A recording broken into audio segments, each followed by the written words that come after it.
Halo, selamat datang kembali di channel United Identity, channelnya fans Manchester United yang selalu berpikir logis dan berpikir sistematis.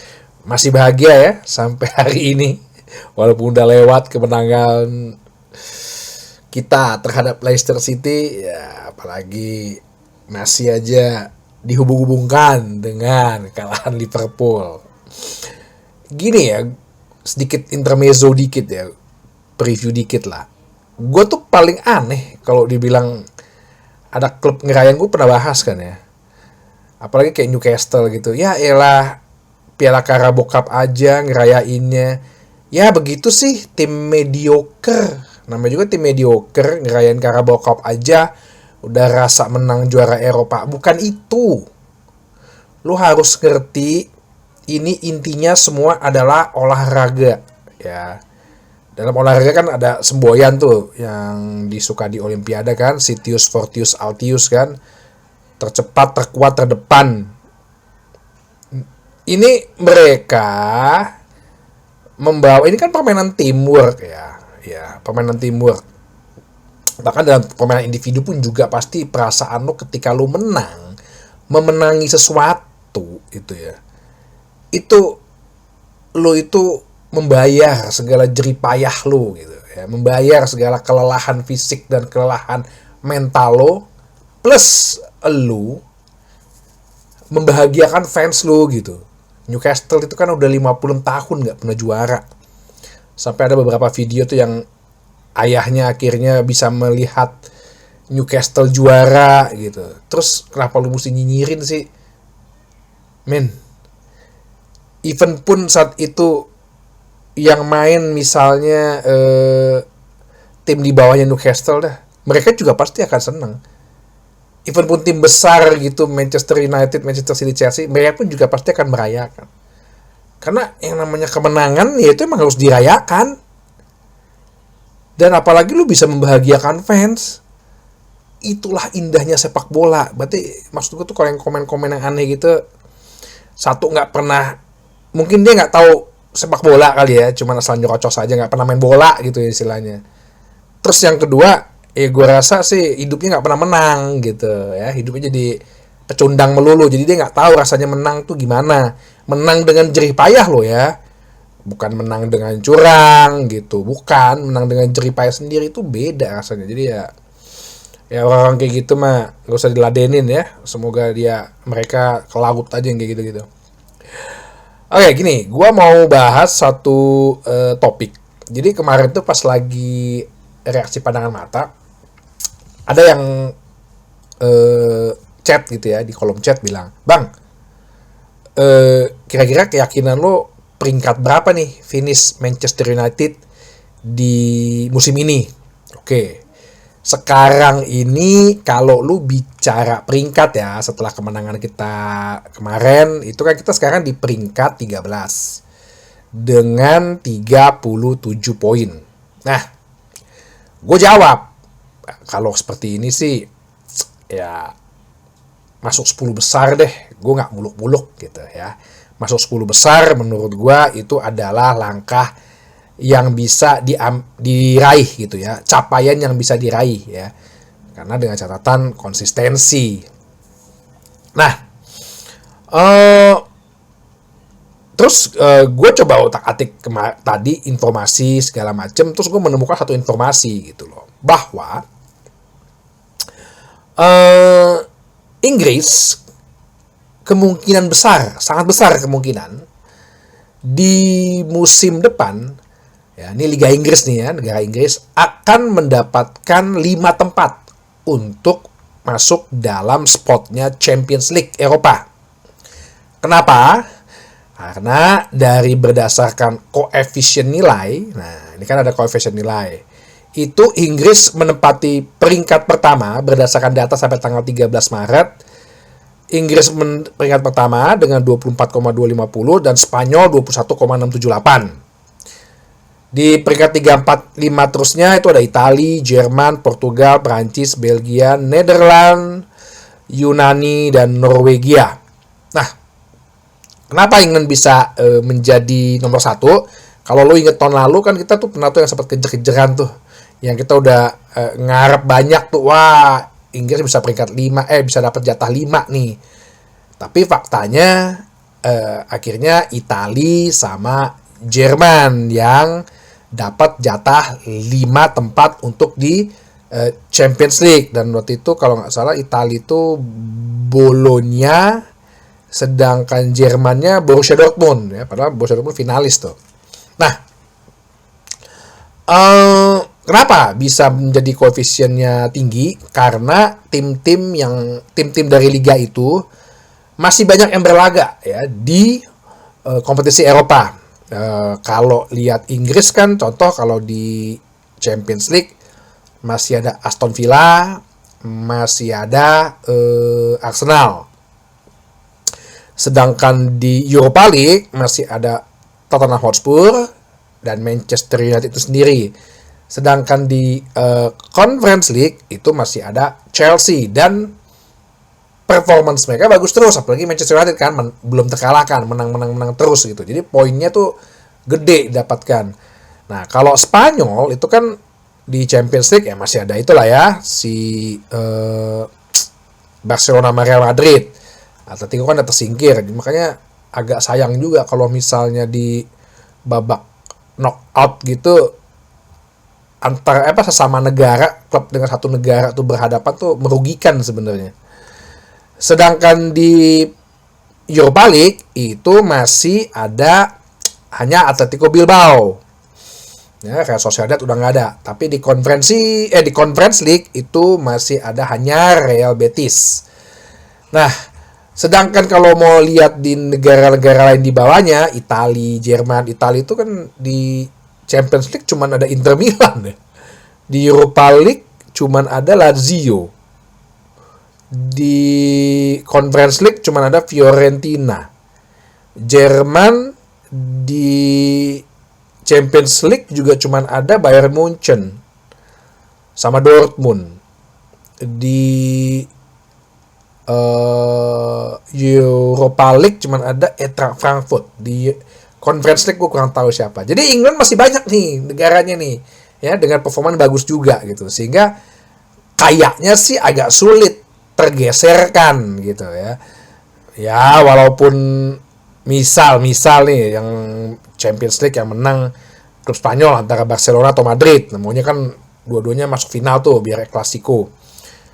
Untuk dikejar sama Italia pun kayaknya sulit gitu loh ya. Untuk dikejar sama Italia pun sepertinya sulit. Karena gue ngeliat sih poinnya sih agak cukup jauh ya, 5 poin lebih. Nah, jadi besar kemungkinan si Inggris ini akan dapat jatah 5 tempat UCL. Kalau dihitung atau dilihat ke klasemen, peringkat 5 saat ini adalah Manchester City. Ini semua sama nih ya, 29 game.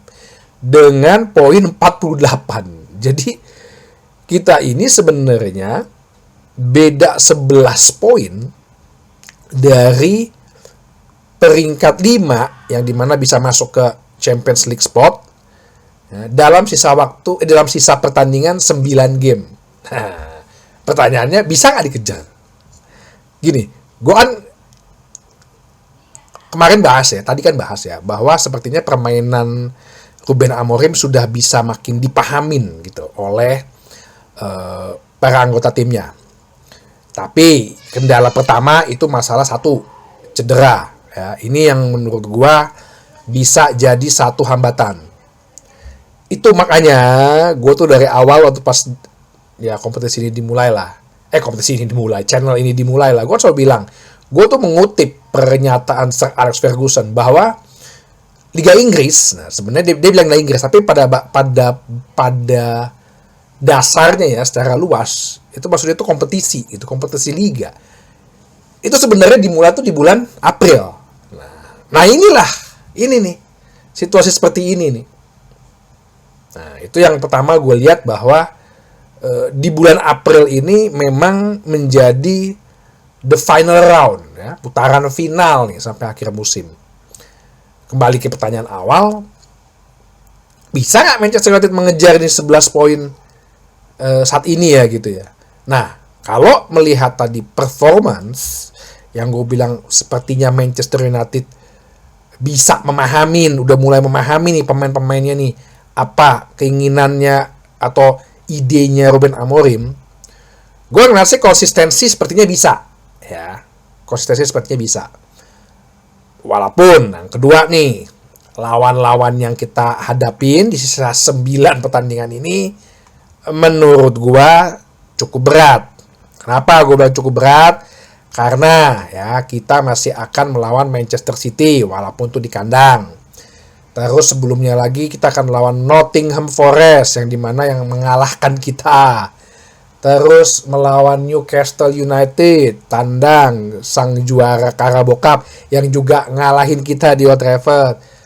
Habis itu lawan Wolverhampton yang juga ngalahin kita. Terus lawan Bournemouth yang juga ngalahin kita gitu kan. Jadi gue liat beratnya sih di situ gitu. Sampai nanti setelah itu baru ya beberapa tim yang seharusnya sih bisa ya, tapi nggak juga sih. Lawan West Ham habis itu kita akan lawan West Ham yang juga pernah ngalahin kita. Terus habis itu lawan Aston Villa yang notabene waktu kita main imbang ya. Ya, lawan itu main imbang. Nah, ini yang gue bilang bahwa beratnya di situ ya. Oh, masih ada lawan Brentford. Lawan Brentford tandang lagi. Brentford itu menang ya? Menang tipis ya? Menang apa imbang ya kita lawan Brentford ya? Apa kalah? Jadi lupa gue tuh. Coba deh, entar gue cek lagi. Masih kita tandang melawan Chelsea, yang itu kita juga imbang ya, dan ketemu Sancho dong nih berarti. Terakhir lawan Aston Villa. Nah, dari sisi lawan sih, ini sebagian besar ada dari 9 pertandingan ada 5 klub yang udah ngalahin kita nih. Nah, berarti di situ. Kalaupun kita bisa sapu bersih 9 pertandingan, berarti kan kali 3 ya. Kali 3 24 pertandingan. Nah, pertanyaannya 24 pertandingan tambah 37 berarti kan nilai maksimal yang bisa kita dapatkan adalah 37 ditambah 24 yaitu 61. Hal yang terakhir, kita menggantungkan nasib kita nih pada klub lain. Klub lainnya kita harus berdoa-doa kesandung-sandung nih, bangsa kayak Brighton, Fulham, Bournemouth, Brentford, Crystal Palace, Aston Villa, Chelsea, Manchester City termasuk. Ya mungkin Nottingham Forest udah jauh lah. Nah, jadi nasib kita masih bergantung pada orang lain. Nah, kalau kayak gini, gue sih ngelihat gak usah terlalu ditanamkan di dalam otak lo, wah dapat di Champions League. Napak tanah gue bilang ya kan. Sama lah kayak kasusnya lu udah berawang-awang aja quadruple gitu kan. Enggak, lu napak tanah aja ya. Tetap aja stay on the feet ya. Stay your feet on the ground gitu. Jangan ngawang-ngawang deh. Realistis aja bahwa berat, tapi bisa aja terjadi karena di bulan April itu pasti banyak yang namanya ya ada yang cedera pemain, kelelahan fisik, kelelahan mental, itu bermain semua tuh di situ tuh. Jadwalnya padat kompetisi. Ya kan? Masih ada yang bermain dengan FA Cup kayak Fulham gitu. Nah, ini yang gue lihat peluang itu ada ya. Peluang tuh apapun namanya kecil, gede, cuman kecil banget, tapi itu tetap namanya peluang. Itu pasti ada ya. Tapi kita juga jangan terlalu awang-awang bahwa dapet ini UCL spot. Nah, nggak usah terlalu kuar-kuar juga. Ya, aing nanya siapa peringkat 5 gitu, nggak usah juga gitu.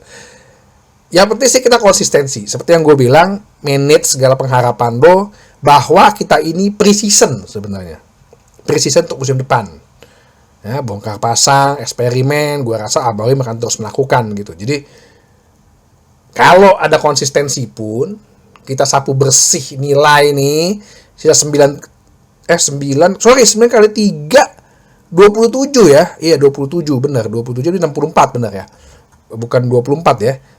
27 jadi 67 jadinya. Tapi kita juga masih bergantung sama nasib tim lain. Nah, janganlah kau pernah menggantungkan nasibmu pada orang lain ya. Tentukanlah nasibmu sendiri. Jadi itu aja sih ya. Kalau dibilang peluang ada.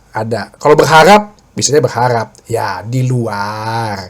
Kitanya juga tetap berupaya untuk mencapai pencapaian tertinggi di Europa League, melangkah lebih jauh makin tinggi di Europa League. Kalau bisa juara, jadi bisa lebih ya ibaratnya tiket otomatis langsung lah. Tapi dua-duanya kan berat juga, yang menentukan pada akhir kompetisi ya kan. Kalau nggak salah si Europa League itu 1 minggu ya, 1,5 minggu sesudah kompetisi selesai dan kita nggak main di FA Cup. Oke, jadi gitu aja pembahasan kali ini. Sampai ketemu lagi di bahasan berikutnya di channel United Identity, channelnya fans Manchester United yang selalu berpikir logis dan sistematis. Terima kasih.